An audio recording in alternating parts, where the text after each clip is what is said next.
Bihar DElEd 2023 की प्रवेश परीक्षा की तैयारी हेतु एक बार फिर से आप सभी का बहुत बहुत स्वागत है शिक्षक शिक्षा यूट्यूब चैनल पे।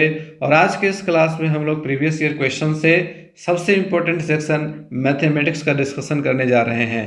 तो बने रहिएगा, पूरे सवाल को अच्छे से समझिएगा, कौन कौन से चैप्टर से सवाल आते हैं आज ये इस क्लास को देखने के बाद पूरा क्लियर हो जाएगा। और सभी चैप्टर्स को आप नोट करते चलिएगा और जिस प्रकार के प्रश्न आते हैं उसके अकॉर्डिंग अपनी तैयारी को बेहतर बनाइएगा।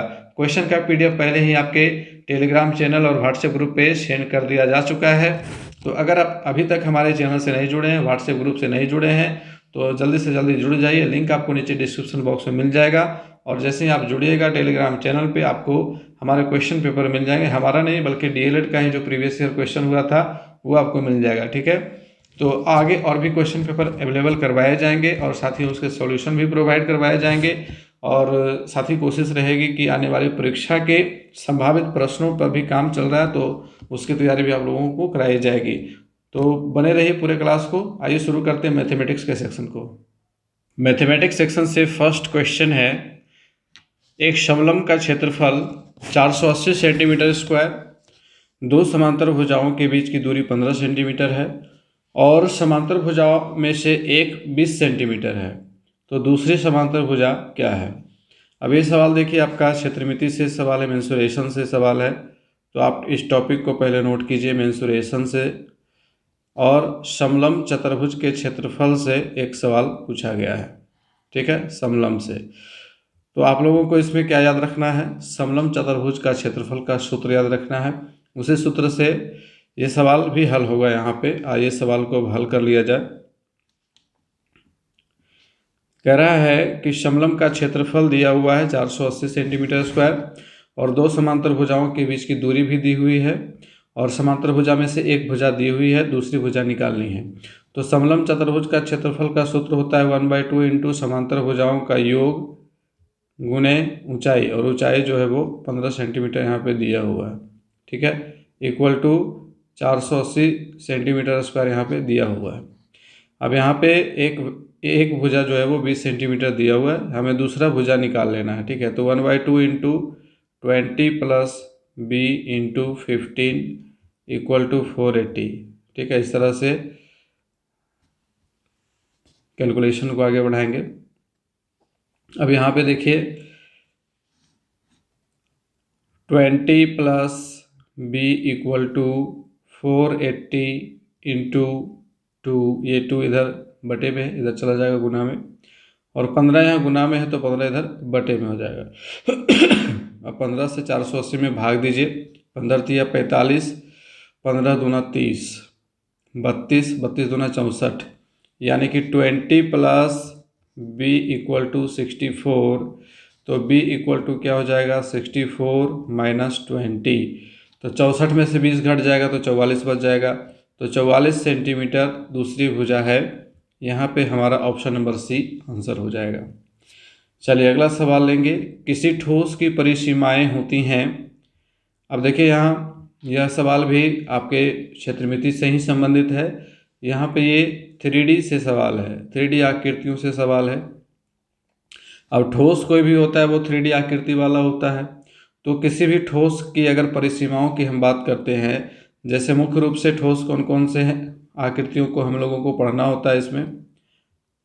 एक तो ये थोड़ा सा क्यूबॉइड बन गया, एक क्यूब बनाएंगे, क्यूबॉइड यानी कि घन घनाभ। इसके अलावा बेलन के बाद शंकु और शंकु के बाद गोला। ये सभी 3D आकृतियां हैं जिनमें लंबाई चौड़ाई के अलावा मोटाई भी मौजूद होती है। तो किसी भी ठोस की जो परिसीमाएं होती हैं, परिसीमाएं मतलब बाउंड्रीज जो होती हैं, जैसे इस घनाभ की हम बात करें तो ये दीवार हो गया, फिर पीछे का दीवार हो गया, इधर साइड का दीवार हो गया, साइड का दीवार हो गया, एक ऊपर का दीवार हुआ और एक नीचे का दीवार हुआ। तो टोटल 6 सतह हैं, है ना। तो इनको पृष्ठ कहते हैं, सतह कहते हैं, फलक कहते हैं, अलग अलग नामों से पुकारा जाता है। तो यहाँ पे सही आंसर क्या हो जाएगा आपका, सरफेस होगा, पृष्ठ होगा। इंग्लिश में सरफेस कहते हैं और हिंदी में पृष्ठ, सतह और पृष्ठ, सतह और फलक, ठीक है, 3 नाम हिंदी में अक्सर यूज किया जाता है। अगला सवाल लेंगे, ये आपका ट्रिगोनोमेट्री से क्वेश्चन है। टेन थीटा की वैल्यू दी हुई है 5/6 और टेन फाई का मान दिया हुआ है 1/11। तो पूछ रहा है theta plus phi equal to what. तो यहाँ पे हम लोग एक फॉर्मूले का इस्तेमाल करेंगे। फॉर्मूला है tan alpha plus tan beta, tan alpha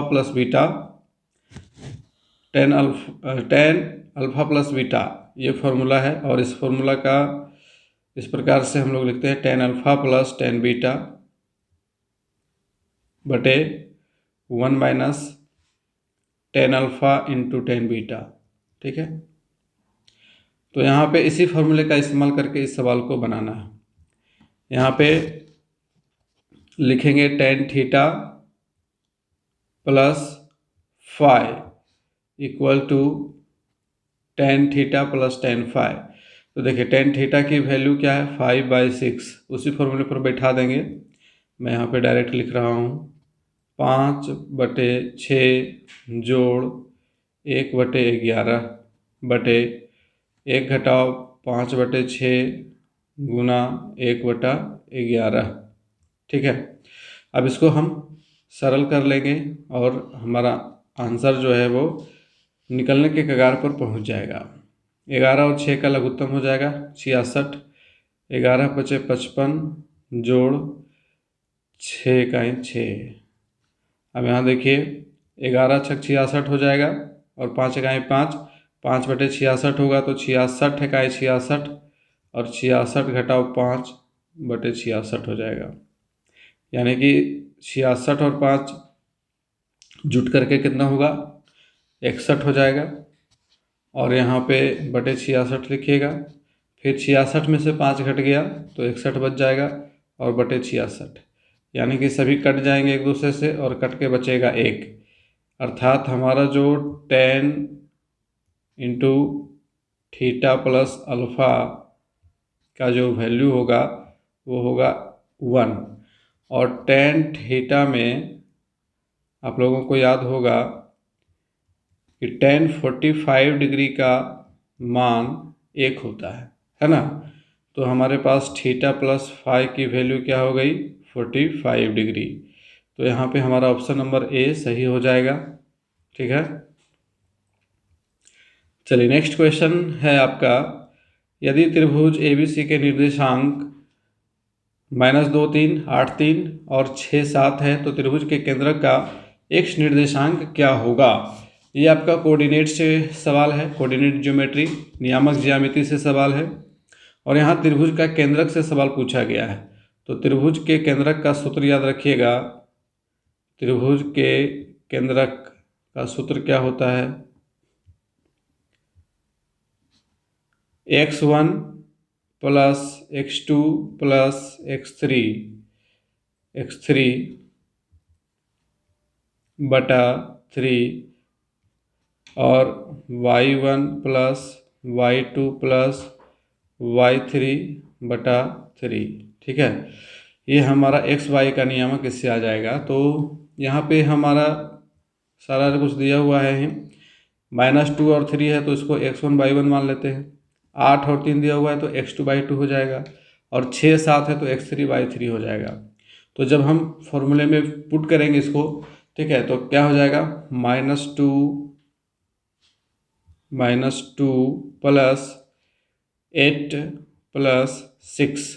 ठीक है, x1 x2 x3 बटा 3 और y1 के जगह पे क्या है 3 है, फिर y2 के जगह पर भी 3 है, फिर y3 की जगह पर 7 है /3। अब यहाँ देखिए 8 6 14, 14 में से 2 घट गया 12, 12 बटा 3 और इधर क्या हो जाएगा 3 3 10 7 17 7 3 10 3 13 हो गया 13 बटा 3 है ना। अब यहाँ पे 3 चौके 12, ये कट गया, ये नहीं कटेगा, तो हमारा जो x y का नियामक आ जाएगा वो होगा 4 और 13 बटा 3। तो x और y की वैल्यू x = 4 हो गया, y = 13/3 हो गया। तो हमारा आंसर क्या हो जाएगा, यहाँ पे पूछ रहा है x का निर्देशांक, तो x का निर्देशांक आपका ऑप्शन नंबर सी हो जाएगा 4। अगला सवाल है, ये आपका आ गया सांख्यिकी से सवाल है ना, बहुलक वाला सवाल पूछ रहा है। तो बहुलक, माध्य, माध्यिका, बहुलक, ये तीनों ही स्टैटिक्स वाले चैप्टर से जुड़े हुए हैं। तो यहाँ पे कह रहा है कि दिए गए आंकड़ों का बहुलक 6 है। यहाँ जो आंकड़ा दिया हुआ है इसका बहुलक 6। बहुलक का मतलब क्या होता है कि जिस चर मान की बारंबारता सर्वाधिक हो वह बहुलक कहलाता है। ठीक है, तो यहाँ पे जो आंकड़े दिए हुए हैं हम लोगों को क्या करना होता है, सिंपली इसको बढ़ते क्रम में सजा देना होता है। तो देखिए 3 है, 4 है, उसके बाद 6 है। 6 कितनी बार है, 3 बार है। 6 3 बार है। इसके बाद 7 नहीं है, 8 है। 8 2 बार है और उसके बाद x की वैल्यू है। अब यहाँ पे कह रहा है कि x का कौन सा मान संभव नहीं है। अगर बहुलक 6 है दैट मीन्स कि 6 की बारंबारता यहाँ पे 3 है, सर्वाधिक बार 6 है, तो x के जगह पे कौन सा मान संभव नहीं हो सकता है। अगर हम x के जगह पे 8 रखते हैं तो 8 की संख्या भी 3 हो जाएगी और इस प्रकार से बहुलक वहाँ पे टैली कर जाएगा। ठीक है, तो 8 नहीं होना चाहिए। दूसरा ऑप्शन भी चेक कर लेंगे। 7 अगर रखते हैं तो 7 रखेंगे तो 6 को कोई प्रॉब्लम नहीं होगी। ठीक है, 6 रखेंगे तब भी 6 को कोई प्रॉब्लम नहीं होगी। 19 रखेंगे तब भी 6 को कोई प्रॉब्लम नहीं होगी। यानी कि इन तीनों स्थितियों में 6 बहुलक होगा ही। लेकिन अगर 8 को पुट कर देते हैं तब फिर यहाँ पे मामला गड़बड़ हो जाएगा। तो ऐसे स्थिति में 8 जो मान है वो संभव नहीं है। पहला ऑप्शन ही सही हो जाएगा। बढ़ेंगे अगले सवाल की ओर। अगला सवाल आपका फिर से एक बार ट्रिगोनोमेट्री से है और इसमें इस बार थोड़ा सा लंबा कैलकुलेशन है ना। 4 into sine to the power 4 30 degree plus cos two the power 4 30 degree और -3 into cos square 45 degree plus sine square 90 degree. ठीक है, अब देखिए इसको पूरा सॉल्व करना। तो यहाँ पे आपको मान याद रहना चाहिए। साइन 30 डिग्री का मान याद होना चाहिए, कॉस 30 डिग्री, कॉस 45, साइन 90 का मान। तो अगर आप लोगों को सभी के मान याद हैं तो आसानी से आप इसको बना पाइएगा। अब यहाँ सब देखिए मान एक एक करके बैठाएंगे। तो यहाँ पे ब्रैकेट चेंज कर लेते हैं। Sign to the power 4 30 degree है, तो साइन 30 डिग्री की वैल्यू क्या होती है, 1/2। तो 1/2 हमने बैठा दिया और इस पे पावर 4 प्लस कॉस 30 डिग्री की मान क्या होती है, तो √3/2 टू द पावर 4। ठीक है, ये पहला ब्रैकेट का काम हो गया। अब फिर है -3 इंटू कॉस स्क्वायर 45। तो कॉस 45 की वैल्यू 1/√2 होती है, 1/√2। तो इसका स्क्वायर हो जाएगा। ठीक है, प्लस साइन स्क्वायर 90 डिग्री। तो साइन 90 डिग्री का मान 1 होता है, 1 का स्क्वायर। अब यहाँ पे नोट करते चलिएगा। 4 इंटू 1/2 और टू द पावर 4 है, तो 1 को 4 बार गुना करेंगे तो 1 ही होगा और 2 को 4 बार गुना करेंगे तो 16 हो जाएगा। 1/16 जोड़ √3 को 4 बार गुना करेंगे तो 9 होगा और 2 को 4 बार गुना करेंगे तो 16 होगा।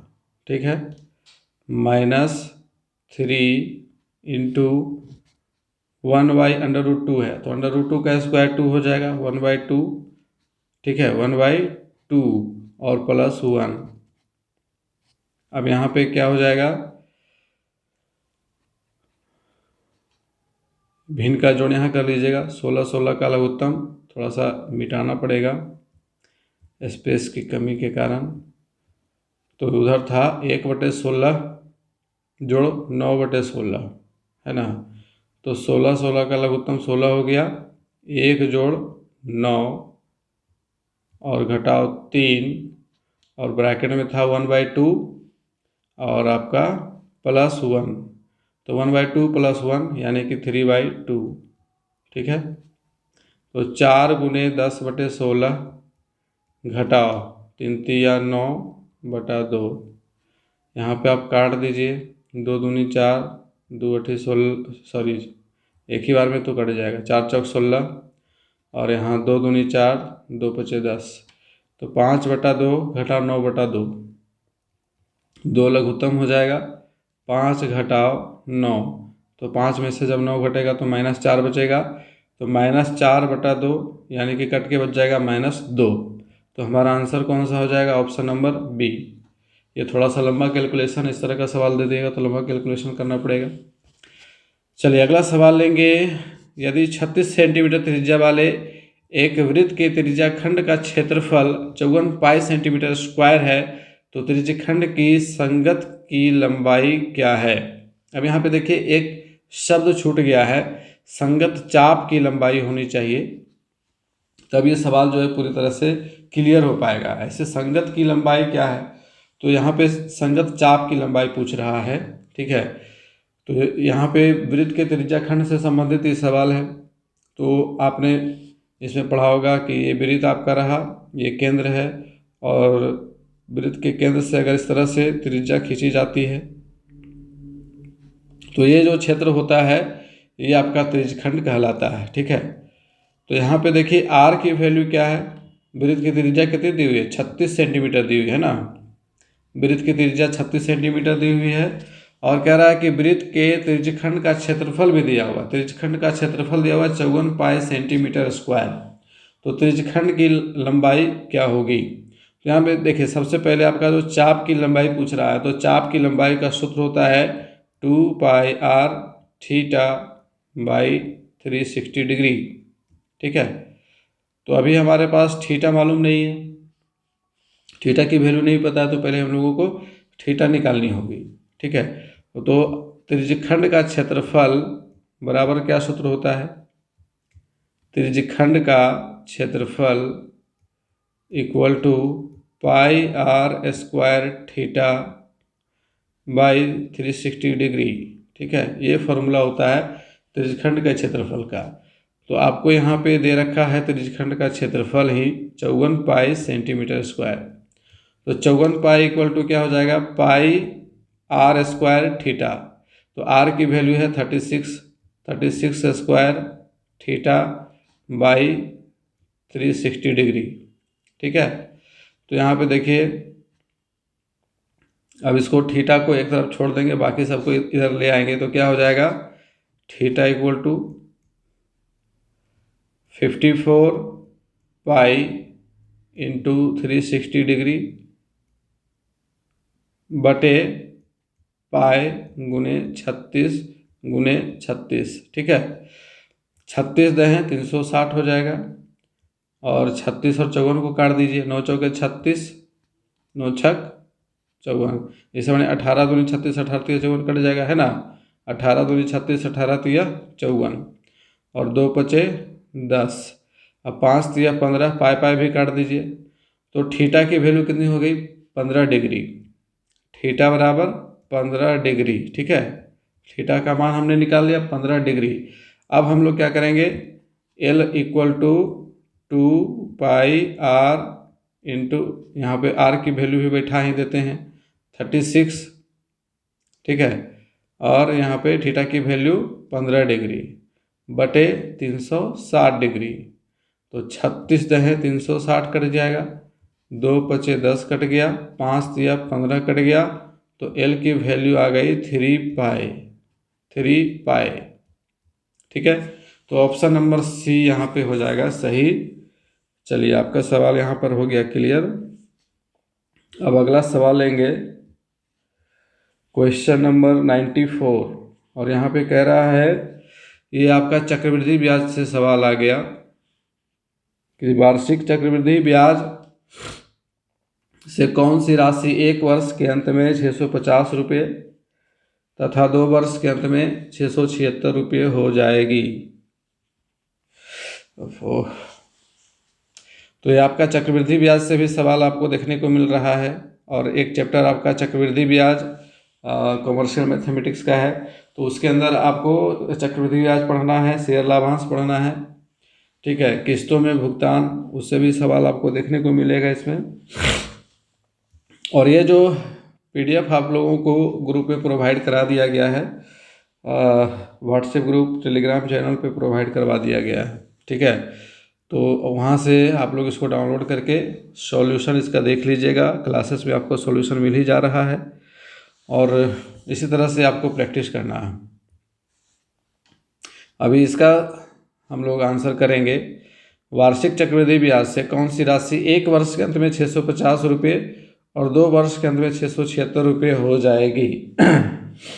यहाँ पे आपको देखिए क्या दिया हुआ है, मिश्रधन दे रखा है, टाइम दे रखा है और आपसे पूछा जा रहा है क्या, कौन सी राशि, मतलब मूलधन पूछा जा रहा है। ठीक है, मूलधन पूछा जा रहा है, तो मूलधन निकालना है यहाँ पे। तो इसमें सबसे पहले देखिए इसका फॉर्मूला है A = P × 1 + R/100⁻T। ये आपका चक्रवृद्धि ब्याज का फॉर्मूला में मिश्रधन का ये फॉर्मूला है। तो इसी फॉर्मूले का इस्तेमाल हम लोग करेंगे, सिंपल से वे में चलेंगे। और A सबसे पहले वर्ष के लिए ले लेते हैं 650 रुपये बराबर P × 1 + R/100 और पावर यहाँ पे 1 है तो 1 नहीं भी लिखेंगे तो कोई दिक्कत नहीं है। इसको हम समीकरण 1 बना लेते हैं। ठीक है, फिर दूसरे वर्ष के लिए कह रहा है 676 रुपये, तो 676 बराबर P × 1 + R/100⁻2। यहाँ पे 2 वर्ष है तो यहाँ पे स्क्वायर कर देंगे। ठीक है, ये हो गया आपका समीकरण 2।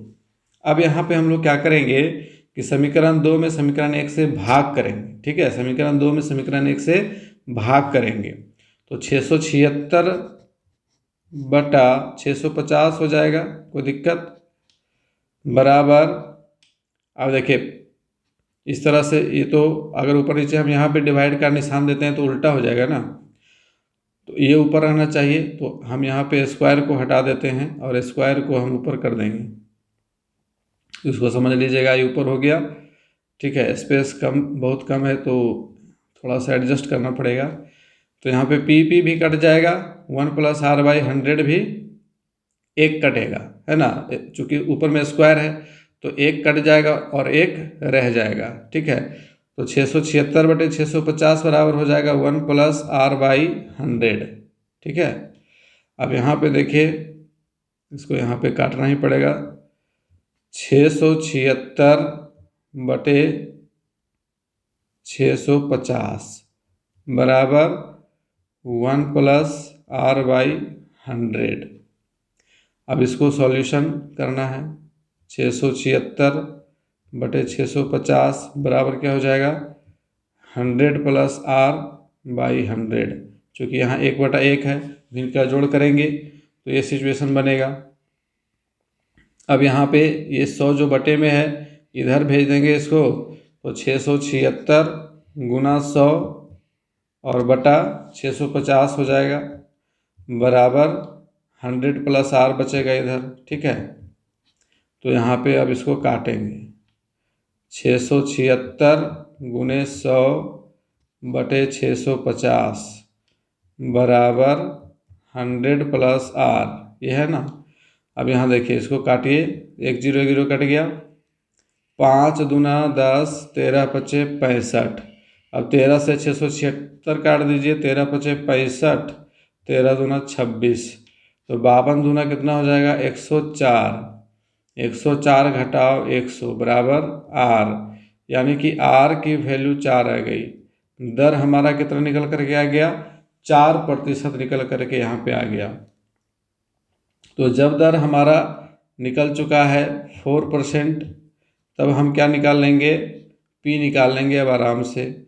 ठीक है, किसी भी समीकरण से अब लेंगे तो पहला समीकरण हमारा था 650 बराबर P × 1 + R, तो R की वैल्यू हमने निकाल ली है।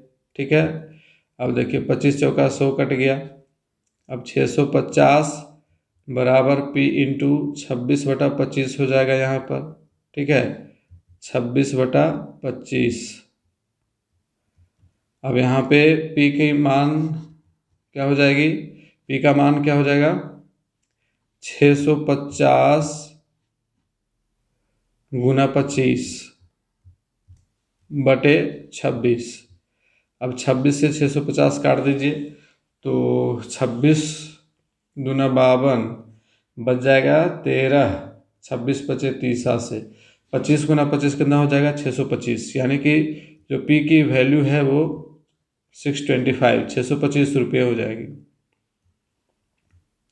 अगला सवाल है कि यदि a is greater than x degree और a is greater than a is smaller than y degree, इधर ग्रेटर देन है और इधर स्मॉलर देन है, मतलब a x डिग्री से छोटा है और y degree a x degree से बड़ा है, a x डिग्री से बड़ा है और y डिग्री से छोटा है, तो इसको किस रूप में लिखा जाएगा। ये चार ऑप्शन आपके पास हैं, तो हम लोग इसको लिखेंगे ऑप्शन नंबर ए के दृष्टिकोण से ये सही है, क्योंकि a की जो वैल्यू है ये x से बड़ी है और y से छोटी है।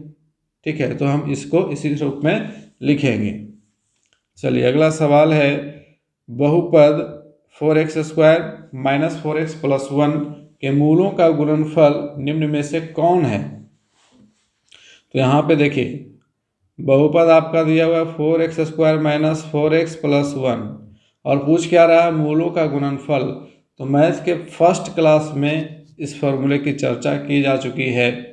ये मूलों का गुणनफल यानी कि alpha into beta equal to c by a, और ए क्या होता है x² का गुणांक, तो x² का गुणांक यहाँ पे 4 है और c की वैल्यू क्या है 1 है, तो 1/4 हमारा आंसर निकल करके आ जाएगा ऑप्शन नंबर डी। चलिए अगला सवाल ले लीजिए, क्वेश्चन नंबर 97, निम्नांकित आंकड़ों का माध्य 2.6 हो तो x का मान ज्ञात करें। अब यहाँ देखिए आंकड़े ऊपर में दिए हुए हैं। अब यहाँ देखिए क्वेश्चन हिंदी और इंग्लिश दोनों में रहता है। बहुत सारे स्टूडेंट अभी भी कमेंट कर रहे हैं, क्वेश्चन को देखने के बाद भी कमेंट कर रहे हैं कि सर क्वेश्चन क्या केवल हिंदी में ही रहेगा। तो आप यहाँ पे देख लीजिए स्पष्ट रूप से हिंदी और इंग्लिश दोनों में दिया हुआ है, तो अब तो कन्फ्यूजन ख़त्म हो गया होगा आप लोगों का।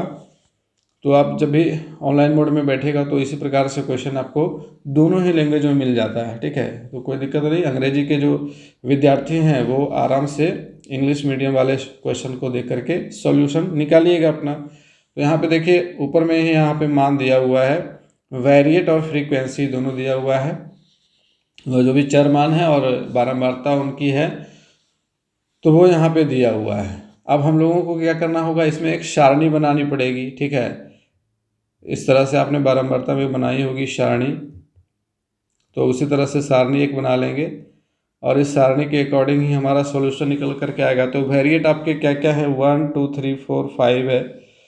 ठीक है, 1 2 3 4 5 और इधर आपका फ्रीक्वेंसी दिया हुआ है 4 5 x 1 2।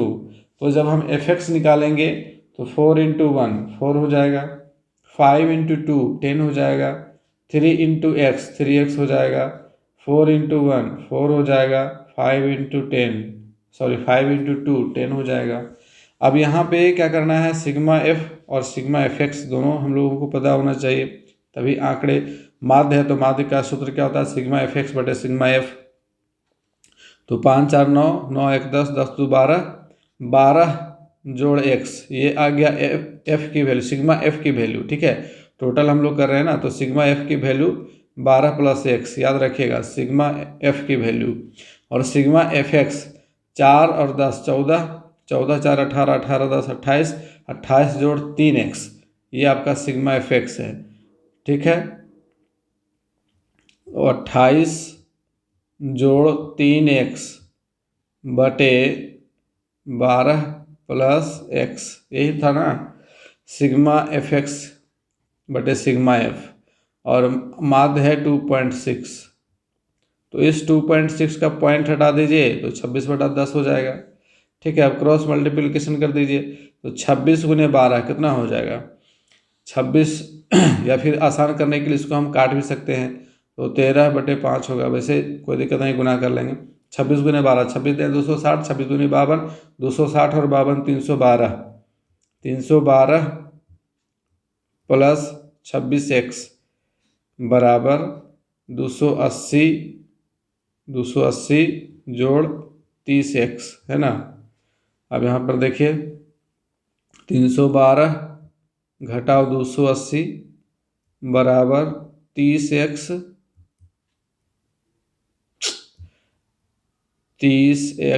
घटाओ 26x, यानी कि इधर 30 में से 26 घटेगा तो 4x बचेगा, और इधर 312 में 280 घटा दीजिए तो कितना बचेगा, 280 इधर है ना, 312 में 280 घटेगा 80 और 20 100 32 बराबर 4x, 32 बराबर 4x, तो x की वैल्यू क्या हो जाएगी, 4 8 32 8, यहाँ पे x की वैल्यू निकल करके आ गई 8। ऑप्शन नंबर बी हमारा सही हो जाएगा।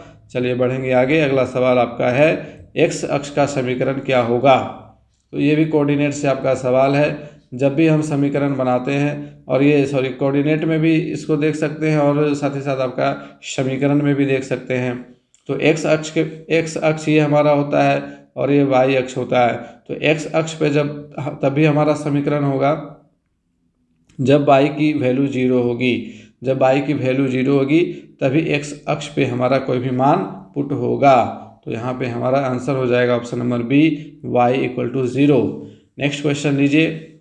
2.1875 ये किसके बराबर है, तो पॉइंट इसका हटा दीजिए बटा 1 2 3 4। अब इसको काट देना है। काटने के बाद आपके पास क्या बचेगा, काटिए जल्दी जल्दी इसको। अब देखिए इसको 25 से काट सकते हैं, ठीक है, ये 25 से विभाज्य हो जाएगा, 25 चौका 100 डबल 0, और ये चूँकि लास्ट में देखिए 75 है तो 25 से कटने की संभावना है। तो 25 8 200 बच जाएगा 18, उतरेगा 7 187 हो जाएगा। 25 7 75 से है ना, तो 175, 87 में 75 घटेगा बचेगा 12, और 5 उतरेगा 125, 25 बचे 25 से 875 बार में कट गया। अब फिर यहाँ पे आ गया 75 और 400, तो 25 से फिर कट सकता है, देख लेते हैं एक बार फिर से काट। तो यहाँ पे देखिए 25 इकाई 25 बच जाएगा 15, 25 छक्का 150, 16 बार में कट गया। और ये 25 से कटेगा, 25 दूनी 50, 25 या 75 और फिर बच जाएगा 12, उतरेगा 5, तो 5 बचे 25 बचे 25 से, तो 35/16 इसकी सरलतम वैल्यू क्या रही है, 35/16 35/16। अब इसको हम किस फॉर्म में लिख सकते हैं, ये चारों ऑप्शन में से कौन सा सही होगा, अब देख करके आप आसानी से बता सकते हैं। 35 को हम लोग क्या लिखेंगे, तो 5 गुना 7, अभाज्य गुणनखंड इसका क्या होगा, 5 गुना 7, तो 5 गुना 7 किस ऑप्शन में है, ऑप्शन नंबर बी हो गया हमारा सही, ठीक है। और नीचे आपका 16 है, 16 को हम लोग किस रूप में लिखेंगे, 2 टू द पावर 4, लेकिन कहिएगा सर 5 टू द पावर 0 दिया हुआ है, तो 5 टू द पावर 0 की वैल्यू होती है 1, ठीक है। 5 टू द पावर वैल्यू 0 की वैल्यू होती है 1, और 1 को जब हम 16 से गुना करेंगे तो रहेगा मान 16 ही, तो हमारा ऑप्शन नंबर बी हो जाएगा सही, ठीक है। और यहाँ 5 टू द पावर 0 दिया था थोड़ा सा फंसाने के लिए। अब कोई कैंडिडेट सोच सकता है कि अगर किसी भी संख्या पर पावर 0 तो उसका मान 0 होगा, तो यहाँ उसकी जो थ्योरी हो जाएगी वो गलत हो जाएगी। और घात वाले पहले ही चैप्टर में मैंने घात का सूत्र भी बताया था, उसमें ये सारी चीज़ें क्लियर कर दी थी कि जब भी किसी संख्या पे पावर 0 होता है तो उसका मान 1 क्यों होता है, ठीक है। चलिए आगे बढ़ेंगे, अगला सवाल खोलेंगे। किसी वितरण में 25 पद हैं, कौन सा पद माध्यक होगा यदि उसे घटते क्रम में सजाया जाए तो। अब देखिए माध्यक का सूत्र होता है, माध्यक में 2 कंडीशन होता है, एक यदि टोटल मान जो है वो विषम संख्या में हो, और दूसरा कंडीशन होता है कि जब टोटल जो आंकड़े हैं वो सम संख्या में हो। तो जब विषम संख्या में रहता है तो n+1/2 पद, ठीक है, ये इसका माध्यक हो जाता है। और जब सम संख्या में होता है तब थोड़ा सा इसमें लॉन्ग कैलकुलेशन हो जाता है, 1/2 इंटू n+1/2 पद और n/2 + 1वां पद, इन दोनों का औसत निकालना पड़ता है उसमें, ठीक है, जब सम संख्या रहेगा तब। तो यहाँ पे है विषम संख्या, 25 पद क्या है, 25 यानी कि n की वैल्यू दी हुई है 25, n बराबर 25, n बराबर 25, ये क्या है, विषम वैल्यू है। और जब विषम वैल्यू रहेगा तो हमारा फॉर्मूला काम करेगा n+1/2 पद, तो 25 जोड़ 1/2, 26/2 कितना हो जाएगा 13। तो 13वां पद हमारा यहाँ पे माध्यक होगा, तो ऑप्शन नंबर ए सही हो जाएगा। अगला सवाल लेंगे, यदि किसी क्यूबिकल बॉक्स, क्यूबिकल मतलब क्या होता है, क्यूब आपने पढ़ा है, क्यूब, क्यूबॉइड। अब यहाँ देखिए 20, 15, 10 तीनों विमाएँ अलग हैं, मतलब साफ है कि ये घनाभ है। क्या है, घनाभ है। लंबाई चौड़ाई ऊंचाई दी हुई है, तो इसका कुल पृष्ठीय क्षेत्रफल पूछ रहा है। तो इसका फॉर्मूला तो बहुत ही सिंपल है, 2 × LB + BH + HL। अब देखिए 2 × 20 × 15 जोड़ 15 × 10 जोड़ 10 × 20। अब इसको हम हल कर लेते हैं, तो 2 15 दूनी 30, 300 जोड़ 150 और जोड़ 200। अब सभी को जोड़ दीजिए, 30 और 15 45, 45 और 20 65। तो 650 × 2 तो 65 दूना 130, 1300 सेंटीमीटर स्क्वायर। हमारा ऑप्शन नंबर सी सही हो जाएगा। निम्न में से किसका माध्य, माध्यक और बहुलक समान है?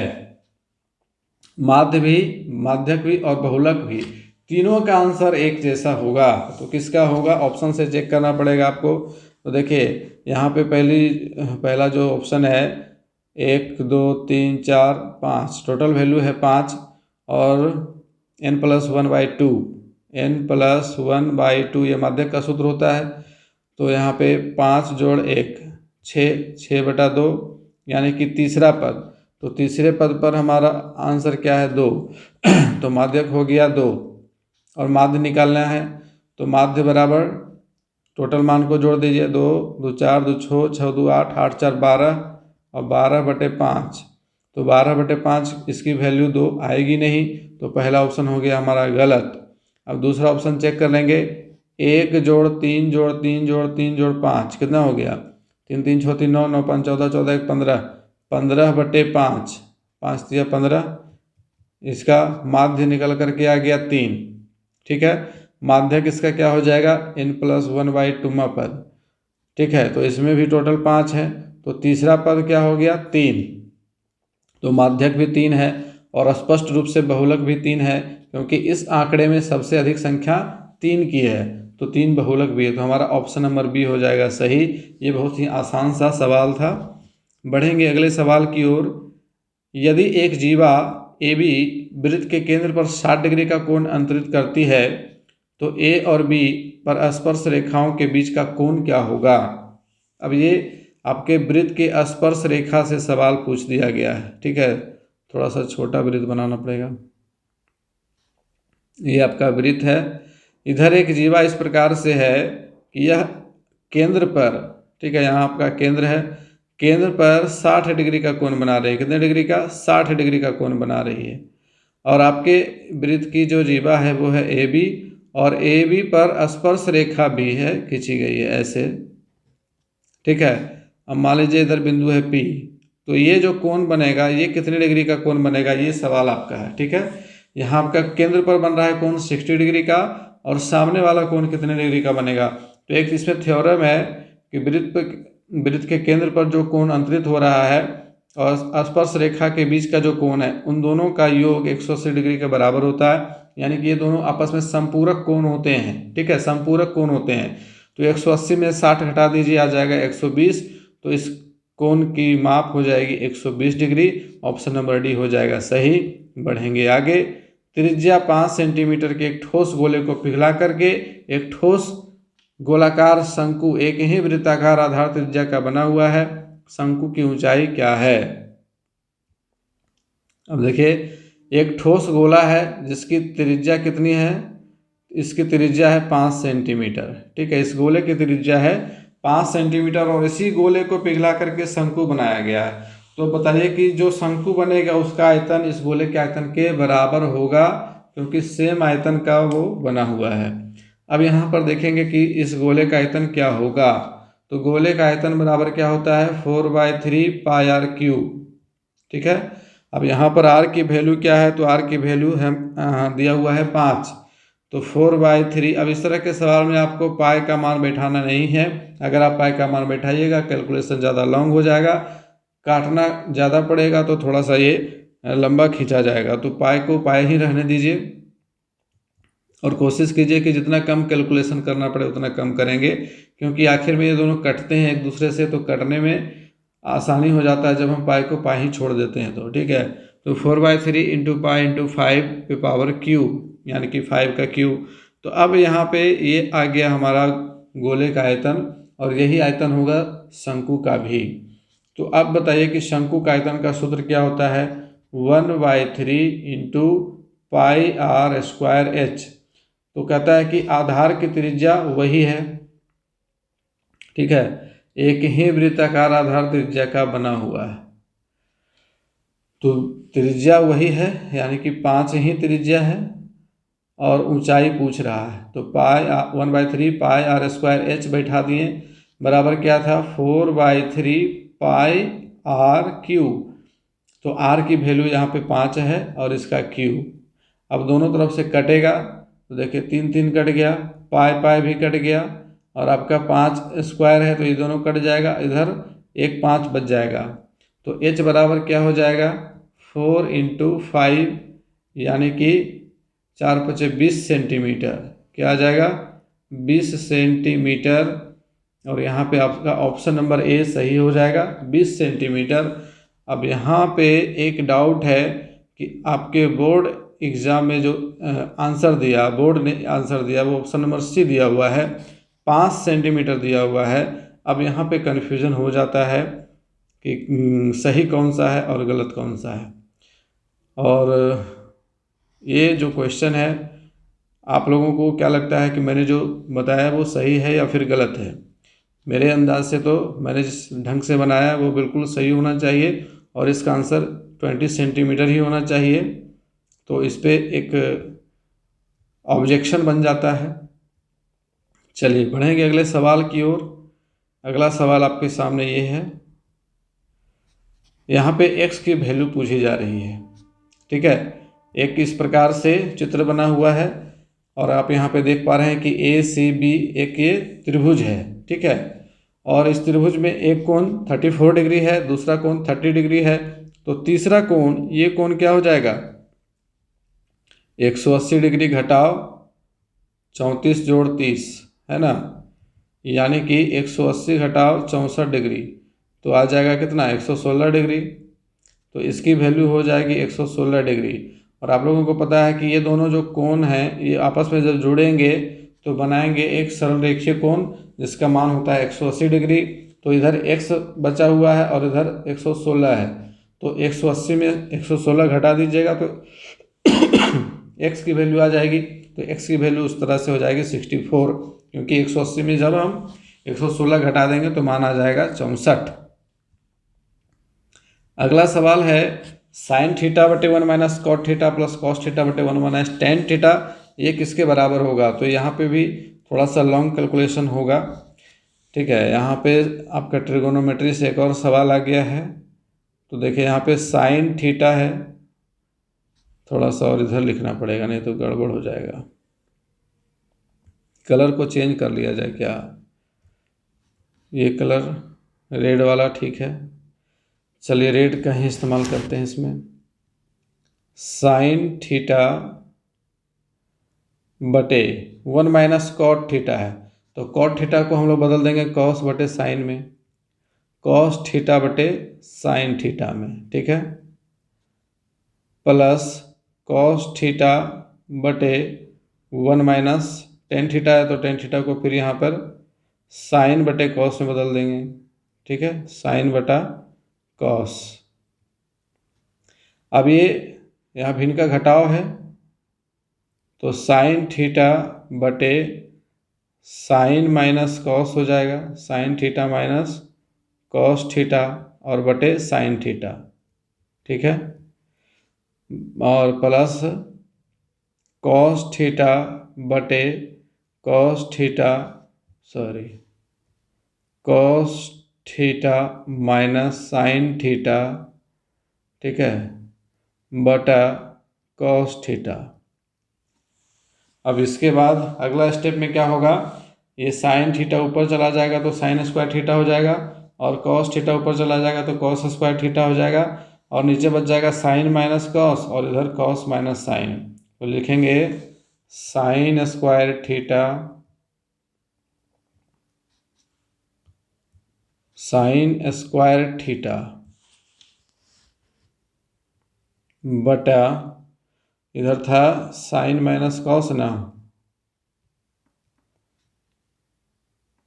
कॉट थीटा का हो जाएगा कॉस बाय, हाँ साइन माइनस कॉस थीटा, और इधर हो जाएगा कॉस स्क्वायर थीटा बटा cos theta minus sine theta. अब यहाँ पर देखिए इधर है साइन माइनस कॉस और इधर है कॉस माइनस साइन। अगर ये भी जो है साइन माइनस कॉस हो जाए तो हमारा जो कैलकुलेशन होगा वो सरल हो जाएगा। तो इसको ऐसा करने के लिए क्या करते हैं कि इससे जो माइनस कॉमन है, माइनस को बाहर निकाल लेते हैं, ठीक है, माइनस कॉमन ले लेते हैं। तो हमारा अगला स्टेप हो जाएगा साइन स्क्वायर थीटा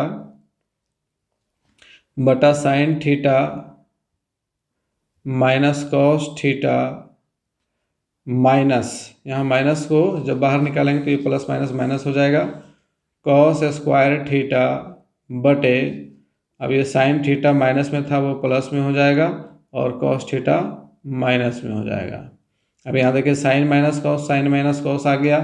अब ये साइन माइनस कॉस एलसीएम होकर के साइन माइनस कॉस थीटा बनाएगा, ऊपर हो जाएगा sine square theta minus cos square theta. तो अगला स्टेप हम लोग लिखेंगे sine square theta minus cos square theta बटे sine theta minus cos theta. अब यहाँ देखिए a square minus b square इस पैटर्न पे आ गया, तो ये हो जाएगा sine theta plus cos theta into sine theta minus cos theta बटा sine theta minus cos theta. अब ये साइन माइनस कॉस कट जाएगा और बच जाएगा क्या, साइन प्लस कॉस थीटा बच जाएगा। तो इस प्रकार से हमारा ऑप्शन नंबर सी हो जाएगा सही। चलिए अब अगला सवाल लेंगे। एक सिलाई मशीन नगद भुगतान पर 2600 रुपये में उपलब्ध है या किस्त योजना के अंतर्गत 1000 रुपये के तुरंत भुगतान और 550 रुपये के 3 मासिक किस्तों में उपलब्ध है, किस्त योजना के अंतर्गत लिए गए ब्याज की दर क्या होगी। तो ये सवाल भी देखिए थोड़ा सा कन्फ्यूजन वाला है, क्योंकि इसका भी जब हम कैलकुलेशन करते हैं तो हमारा आंसर थोड़ा सा अलग आता है। अभी देखिए सवाल क्या है कि 2600 रुपये में उपलब्ध है, यानी कि उस सिलाई मशीन की जो वैल्यू है वो 2600 रुपये है, ठीक है। लेकिन जब किस्त के रूप में लिया जाता है, किस्त योजना के अंतर्गत लिया जाता है, तो 1000 रुपये में 1000 रुपये तुरंत देने पड़, 1000 रुपये तुरंत दिया गया इस पर, तो अब हमारे पास बच गया 1600 रुपया, ठीक है। और इस 1600 रुपये को हम क्या किस रूप में देंगे, 550 रुपये के 3 किस्तों में देंगे, ठीक है। तो 550 रुपये के 3 किस्तों में देंगे, मतलब 1650 रुपये देना होगा, तो यानी कि 50 रुपये ज़्यादा देना हो गया, ठीक है। अब यहाँ पे अगर हम इसको P मानते हैं, मतलब कि इसको अगर हम मूलधन मान लेते हैं और इसको मिश्रधन मान लेते हैं, तो हमारा यहाँ पे ब्याज हो जाएगा 50 रुपये, ठीक है। 50 रुपये ज़्यादा देना पड़ रहा है, तो इस स्थिति में ब्याज की दर निकालना है, तो दर बराबर क्या होता है, दर बराबर होता है ब्याज गुने 100 और बटा मूलधन। तो मूलधन हमारा कितना है, मूलधन हमारा हो जाएगा यहाँ पे 1600 रुपया और गुना यहाँ पे समय जो है वो 3 महीना है, तो 3 महीना से यहाँ गुना करेंगे, ठीक है। अब यहाँ पे इसको काट दीजिए, 00 कट गया, 4 चौक 16, 4 से तो नहीं कटेगा, 2 से कटेगा, 2 8 16, 25 दूना 50, तो 25/24 आ जाता है। 25/24% यहाँ पे दर की वैल्यू आ जाती है, जो कि ऑप्शन में है नहीं। एक और कंडीशन पे चर्चा कर लेते हैं कि अगर 1000 रुपये दे दिया तो वहाँ पे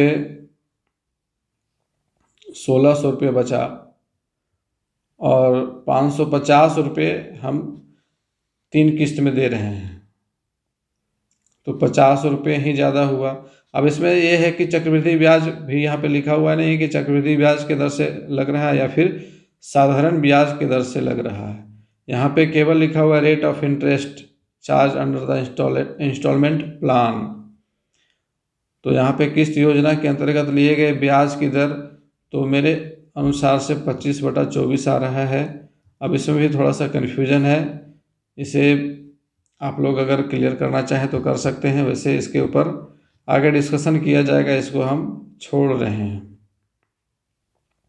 अगला सवाल है के किस मान के लिए समीकरण युग्म 5x + 2y = k एवं 10x + 4y = 3 के अनंत हल होंगे। तो अनंत हल के लिए जो हमारा ट्रिक था, अनंत हल के लिए तो a1/a2 = b1/b2 = c1/c2। तो इस ट्रिक के आधार पर, इस रूल के आधार पर आपका हो जाएगा 5/10 = 2/4 = k/3, है ना, क्योंकि a1 5 है, b1 2 है और c1 k है, a2 10 है, b2 4 है और c2 3 है। अब यहाँ देखिए 5 दूना 10, 2 दूना 4, 1/2 1/2 आ रहा है, तो 1/2 = k/3, तो k की वैल्यू क्या हो जाएगी 3/2। यहाँ पे ऑप्शन नंबर सी सही है। नेक्स्ट क्वेश्चन है, यदि द्विघात समीकरण x² - 4x + 4 का बराबर 0 का मूल y हो तो 8y का मान ज्ञात करें। तो यहाँ फटाफट से हम लोग क्या करेंगे, मूल ज्ञात कर लेंगे। इसका गुणनखंड निकाल लीजिए, -4x है + 4 है, तो -2x - 2x + 4 हो जाएगा = 0, ठीक है। तो x × x - 2, यहाँ पे x कॉमन ले लिए, और -2, तो x - 2 इधर बच जाएगा बराबर 0। तो x - 2 × x - 2 = 0। तो x - 2 = 0 है, तो x की वैल्यू क्या हो जाएगी 2 हो जाएगी। और जब हम मूल निकाल लिए हैं 2, तो 8 पर पावर 2 यानी कि 8 का स्क्वायर 64, ये हमारा आंसर हो जाएगा ऑप्शन नंबर सी 64। चलिए अगला सवाल आ गया है, 5 सेंटीमीटर रेडियस के एक वृत्त के व्यास AB के एक छोर पर स्पर्श रेखा XAY को वृत्त पर खींचा जाता है, XY के समांतर, और A से 8 सेंटीमीटर की दूरी पर जीवा CD की लंबाई क्या होगी। ये भी आपका स्पर्श रेखा से संबंधित सवाल है। तो इसमें सबसे पहले क्या कहता है, एक वृत्त खींचना है और इस वृत्त की त्रिज्या 5 सेंटीमीटर है। कितनी है 5 सेंटीमीटर है, ठीक है, ये 5 है। और इसमें कह रहा है कि वृत्त के व्यास, एक व्यास हम लोग खींच देते हैं AB, ठीक है, वृत्त का व्यास AB है, AB, और कह रहा है कि स्पर्श रेखा XAY, इस प्रकार से एक स्पर्श रेखा खींची गई है, ठीक है, ये X है और ये बीच में A आ गया और इधर Y, ठीक है, और XY के समांतर और A से 8 सेंटीमीटर की दूरी पर, तो समांतर तो इसके ठीक विपरीत दिशा में आ जाएगा, और 8 सेंटीमीटर की दूरी पर मतलब कि त्रिज्या 5 सेंटीमीटर की है और इससे थोड़ा सा नीचे आएंगे, कितना नीचे 3 सेंटीमीटर नीचे, ठीक है, क्योंकि ये यहाँ से इस बिंदु तक की दूरी कितनी है 8 है, तो ये 3 हो जाएगा चूँकि त्रिज्या 5 सेंटीमीटर की है। अब इस CD एक जीवा है, कह रहा है कि इस CD की लंबाई क्या होगी। तो देखिए यहाँ पे रचना को अच्छे से समझना है। हम यहाँ पर एक और त्रिज्या खींचेंगे, केंद्र को हम O मान लेते हैं, तो O से D तक एक त्रिज्या खींचेंगे। तो त्रिज्या की लंबाई हम लोग पहले ही दिया हुआ है 5 सेंटीमीटर है, ठीक है, जिधर भी त्रिज्या खींचेंगे तो 5 सेंटीमीटर का ही खींचाएगा, तो ये 5 सेंटीमीटर हो जाएगा। और ओ, और यहाँ पे एक बिंदु और हम ले लेते हैं ई, ठीक है, जो यहाँ पे मिल रहा है। तो ओ ई की लंबाई होगी 3, क्योंकि पूरा ए ई की लंबाई है 8 और ए ओ की लंबाई है 5, तो ओ ई की लंबाई हो जाएगी 3 और ये हो गया 5। तो जब ऐसे त्रिभुज में, और यहाँ पे देखिए लंब समद्विभाजक का काम ये भुजा कर रहा है ओ ई, ठीक है, और जीवा पर डाला गया लंब, वृत्त के केंद्र से जीवा पर डाला गया लंब जीवा को समद्विभाजित करता है, ठीक है। तो यहाँ पे 3 और 5 है, तो ये भुजा क्या हो जाएगी 4 समकोण त्रिभुज से, ठीक है, क्योंकि समकोण त्रिभुज में कर्ण जब 5 होता है और लंब 3 होता है, तो आधार निकालने के लिए क्या करते हैं, आधार निकालने के लिए अंडर रूट कर्ण का वर्ग घटाओ लंब का वर्ग। तो यहाँ पे 5 का स्क्वायर 25 हो जाएगा, 3 का स्क्वायर 9 होगा, 25 में से 9 घटेगा 16 बचेगा, 16 का वर्गमूल 4 हो जाएगा, ठीक है। यहाँ पे 16 का वर्गमूल 4 हो जाएगा, और इधर भी 4 और इधर भी 4, तो 4 और 4 जुटेगा तो कितना हो जाएगा 8। तो इस प्रकार से जीवा की लंबाई हो जाएगी 8 सेंटीमीटर। ऑप्शन नंबर डी सही है। चलिए अगला सवाल लेंगे। 148 और 124 का मस क्या है। तो बहुत ही आसान सा सवाल है ये, मस यानी कि एचसीएफ से सवाल है। आप 124 और 148 का फटाफट से एचसीएफ निकाल लीजिए। एक बार में भाग देंगे, यहाँ 24 बचेगा, फिर यहाँ 124 आ जाएगा, 24 बचे 20 से, फिर यहाँ 4 बचेगा, 4 छक 24 कट जाएगा, ठीक है। तो ऑप्शन हमारा डी हो जाएगा 4। अगला सवाल लेंगे। कह रहा है कि किसी वितरण का माध्य x है, प्रत्येक में m से भाग कर n बढ़ाने पर नया माध्य क्या होगा। तो x ये माध्य आपका दिया हुआ, इसमें m से भाग कर दीजिए और n जोड़ दीजिए n बढ़ाने पर, तो ये आ जाएगा ऑप्शन नंबर ए हमारा यहाँ पे सही हो जाएगा। नेक्स्ट क्वेश्चन लेंगे। यदि x1 y1 x2 y2 x3 y3 त्रिभुज ABC के शीर्ष के निर्देशांक हैं। शीर्ष का मतलब ये जो तीनों शीर्ष आ रहा है आपका ABC, इसके निर्देशांक है। तो इनके केंद्रक का निर्देशांक, शुरू में ही हमने एक सूत्र डिस्कशन किया था, ये वाला सूत्र x1 + x2 + x3/3 और y1 + y2 + y3/3, ये आपका केंद्रक का निर्देशांक का सूत्र होता है। तो याद रखिएगा इसको, सीधे सीधे सूत्र पूछ दिया गया है। Next question. यदि बहुपद px = x² - x + 4 के शून्यक अल्फा और बीटा है, तो अल्फा प्लस बीटा का मान क्या होगा। आप लोगों को याद होगा अल्फा प्लस बीटा बराबर क्या होता है, मूलों का योगफल बराबर क्या होता है। दो फॉर्मूला इसमें है, मूलों का योगफल और मूलों का गुणनफल। तो मूलों का योगफल बराबर -b/x², ठीक है, -b/x²। तो यहाँ पे बताइए कि -b की वैल्यू कितनी है, -x है, तो -x के जगह पर -1 हो जाएगा, ठीक है। और पहले से माइनस दिया हुआ है, तो यहाँ पे -1 को ऐसे ब्रैकेट में रख दीजिए, और बटा x² है केवल, तो वहाँ भी 1 है। माइनस माइनस गुना हो जाएगा, 1/1 कट के 1 ही बचेगा, तो +1 हमारा आंसर आएगा, अल्फा प्लस बीटा का मान, ठीक है। तो यहाँ पे ऑप्शन नंबर सी यहाँ सही हो जाएगा। चलिए अगला प्रश्न है। कह रहा है कि प्रत्येक धनात्मक समपूर्णांक के लिए, समपूर्णांक मतलब वैसी संख्या जो 2 से विभाज्य होगी, निम्नलिखित में कौन सा तय है जबकि q एक पूर्णांक है। q कोई भी पूर्णांक हो तो समपूर्णांक तभी होगा जब इसको हम 2 से गुना करेंगे, क्योंकि जैसे ही 2 से गुना करेंगे सम संख्या में परिवर्तित हो जाएगा। तो यहाँ पे ऑप्शन नंबर बी हमारा सही हो जाएगा। अगला सवाल है। निम्नांकित आकृति में से 2 किरणें यहाँ पे निकली हुई हैं। यहाँ सिंपल रूप से आप इस कोण को देखिए, अगर इस पूरे कोण का योग हम करेंगे तो कितना आएगा 180 डिग्री, क्योंकि सरल रेखा पर बनने वाले सभी कोणों का योगफल 180 डिग्री होता है। एक कोण आपका 80 दिया हुआ है, तो पूछ रहा है कि x + y, तो x + y निश्चित रूप से हो जाएगा 80 डिग्री, है ना। 80 और 180 डिग्री हो जाएगा। तो यहाँ पे ऑप्शन नंबर बी सही है, 80 डिग्री, ठीक है। चलिए अब हो गया यहाँ पे मैथ आपका ख़त्म, इधर आ गया साइंस।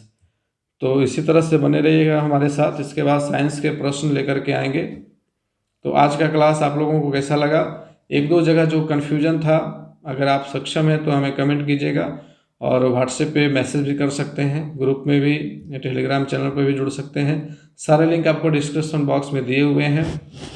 तो इसी तरह से अपनी तैयारी करते रहिए और आगे भी आप लोगों के लिए क्वेश्चन पेपर ग्रुप में शेयर कर दिए जाएंगे, जहां से आप चीज़ों को समझ सकते हैं और अपनी तैयारी को और बेहतर कर सकते हैं। ठीक है, तो मिलते हैं फिर से अगले क्लास में, तब तक के लिए गुड बाय, टेक केयर।